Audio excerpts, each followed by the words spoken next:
Perkenalkan, kami dari kelompok 14 ingin mempresentasikan tentang problematika isu lingkungan. Sebelum kami mempresentasikan materi tersebut, kami akan memperkenalkan diri dulu ya.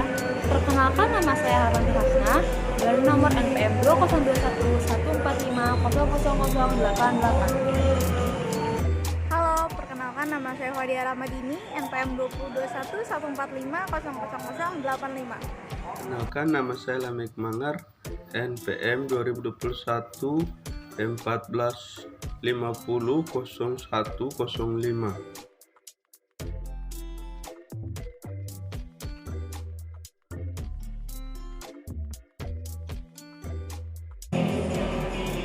Masalah lingkungan hidup semakin menjadi kesadaran publik.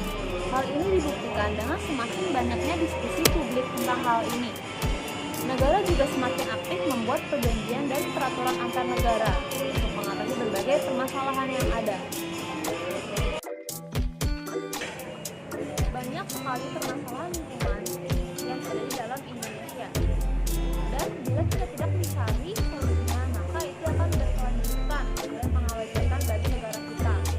Hal ini dikarenakan alam menjadi sumber pemenuhan segala kebutuhan hidup manusia, yaitu ketersediaan udara, panas, obat-obatan, fisika, dan lainnya. Kerusakan alam berarti sama dengan daya dukung kehidupan manusia.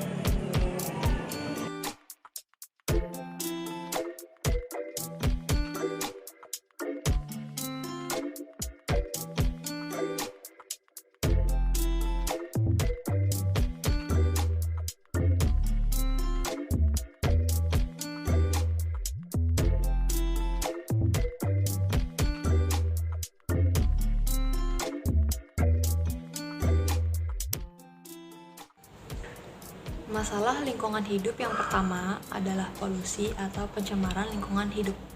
Polusi udara, air, dan tanah memerlukan waktu jutaan tahun agar dapat normal kembali. Sektor industri dan asap kendaraan bermotor adalah sumber pencemaran yang utama. Logam berat, nitrat, dan plastik beracun juga bertanggung jawab atas berbagai pencemaran yang ada. Sementara polusi air disebabkan oleh tumpahan minyak, hujan asam, ataupun limpasan perkotaan.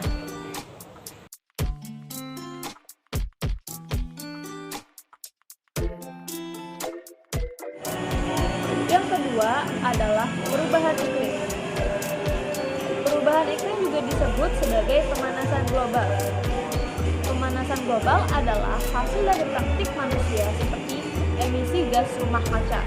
Pemanasan global menyebabkan meningkatnya suhu lautan dan permukaan bumi, sehingga menyebabkan mencairnya es di kutub dan kenaikan permukaan air laut.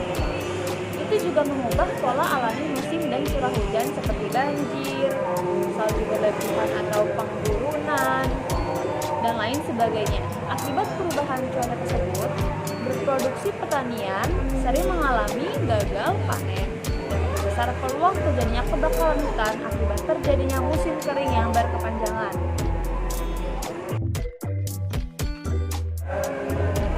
Poin ketiga adalah populasi. Populasi planet ini mencapai tingkat yang tidak berkelanjutan karena menghadapi kekurangan sumber daya seperti air, bahan bakar, dan makanan. Ledakan polusi di negara-negara maju dan berkembang yang terus menyebabkan semakin langkanya sumber daya. Pertanian intensif yang bertujuan untuk meningkatkan produksi makanan dengan menggunakan pestisida justru pada akhirnya menimbulkan masalah yang baru. Kerusakan ini juga berupa menurunnya kualitas tanah dan kesehatan manusia.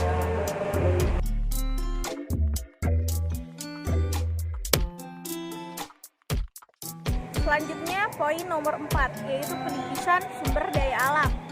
Penggunaan bahan bakar fosil seperti minyak bumi bertanggung jawab menciptakan pemanasan global dan perubahan iklim.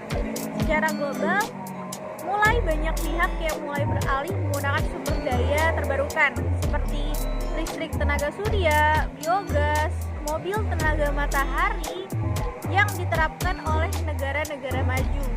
Walaupun dalam jangka pendek, instalasi peralihan fasilitas teknologi ramah lingkungan ini akan terlihat cukup mahal.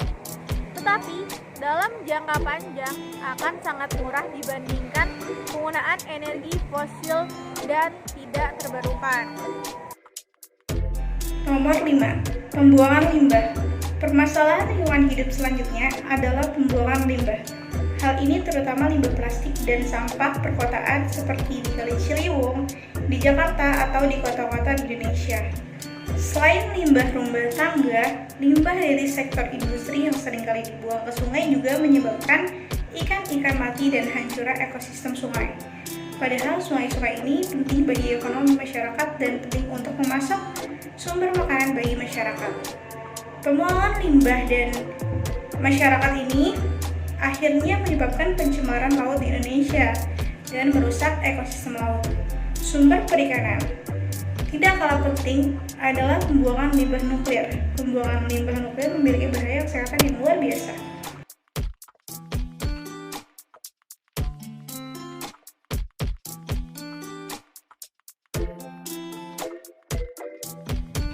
Kepunahan keanekaragaman hayati.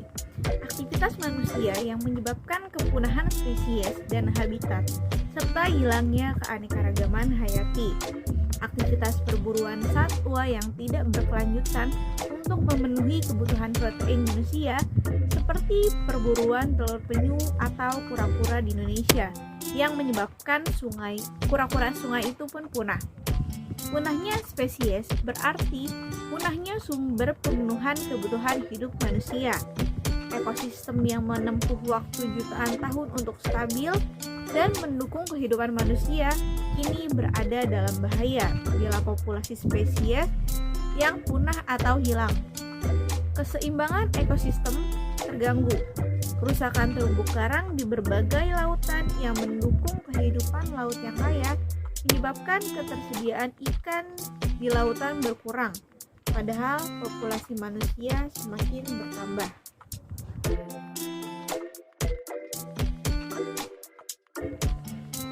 Poin nomor 7, deforestasi atau pengundulan. Hutan menjadi persoalan lingkungan yang tidak kalah penting.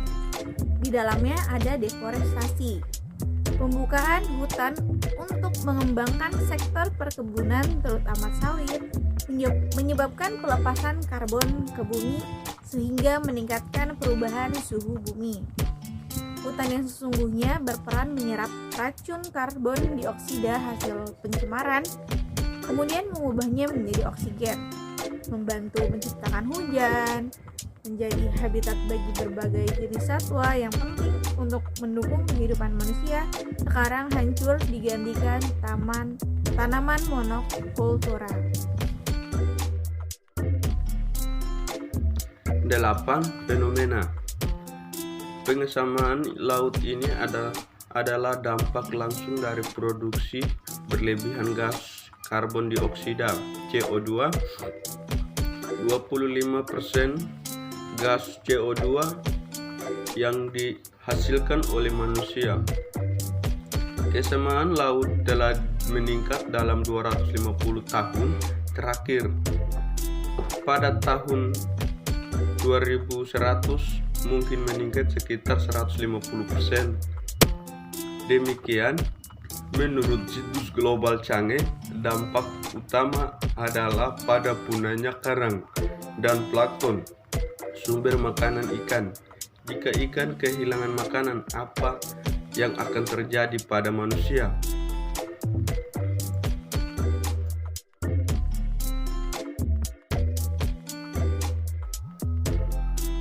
Lapisan ozon merupakan lapisan perlindungan yang tak terlihat yang menutupi planet bumi, melindungi kita dari radiasi sinar matahari yang berbahaya. Penapasan lapisan ozon diperkirakan disebabkan oleh polusi yang disebabkan oleh gas klorin dan bromida yang ditemukan di chlorofluorokarbon CFC adalah gas beracun mencapai atmosfer bagian atas. Mereka menyebabkan lubang di lapisan ozon yang terbesar berada di atas Antartika. CFC kini dilarang di banyak industri dan produk konsumen. Lapisan ozon penting bagi manusia karena mencegah radiasi ultraviolet UV yang berbahaya jika mencapai bumi. Ini wajib menjadi perhatian.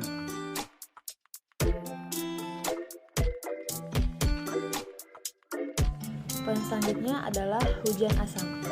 Hujan asam terjadi karena adanya polutan tertentu di atmosfer. Hujan asam dapat disebabkan karena pembakaran bahan bakar fosil atau akibat meletusnya gunung berapi atau membusuknya vegetasi yang melepaskan sulfur dioksida dan nitrogen oksida ke atmosfer. Hujan asam merupakan permasalahan lingkungan yang dapat memiliki efek serius pada kesehatan manusia, satwa liar, dan spesies air. Selanjutnya poin nomor 11 yaitu rekayasa genetika. Produk makanan, peternakan, pertanian saat ini banyak dihasilkan oleh teknologi rekayasa genetika atau modifikasi genetik. Modifikasi genetik makanan menggunakan bioteknologi yang disebut dengan rekayasa genetika. Modifikasi genetik dari hasil makanan secara umum akan meningkatkan racun dan resiko penyakit bagi manusia. Genetika tanaman atau satwa yang dimodifikasi dapat menyebabkan masalah serius bagi kesehatan manusia serta keseimbangan ekosistem.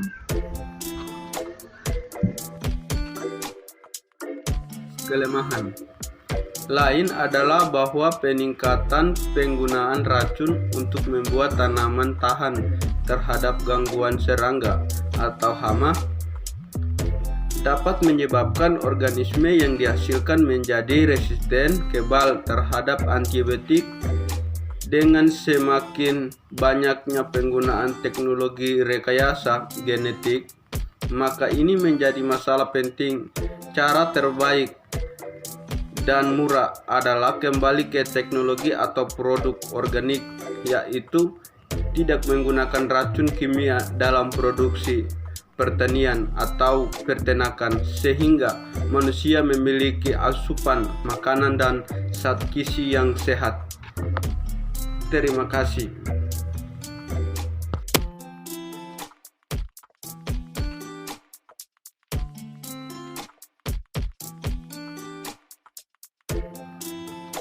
Isu permasalahan lingkungan menjadi penting karena kualitas lingkungan akan memengaruhi kualitas hidup manusia secara langsung. Selain itu, kualitas lingkungan juga mempengaruhi kualitas hidup manusia di masa mendatang.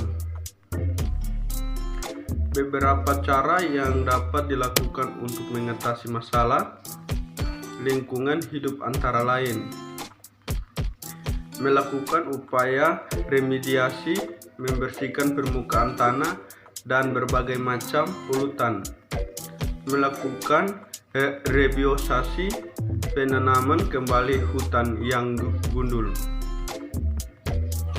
mengurangi penggunaan bahan bakar fosil, menggunakan barang yang mudah terurai. 7 cara mudah untuk berpartisipasi dalam menyelamatkan lingkungan hidup. Hemat listrik. Hemat dalam konsumsi listrik menjadi salah satu tindakan bijak yang bisa kita lakukan dengan mudah.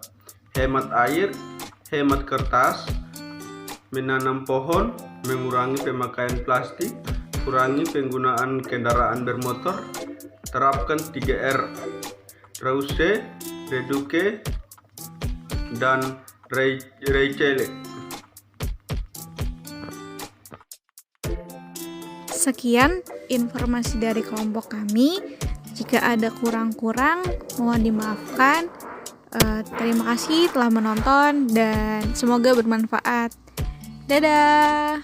Terima kasih.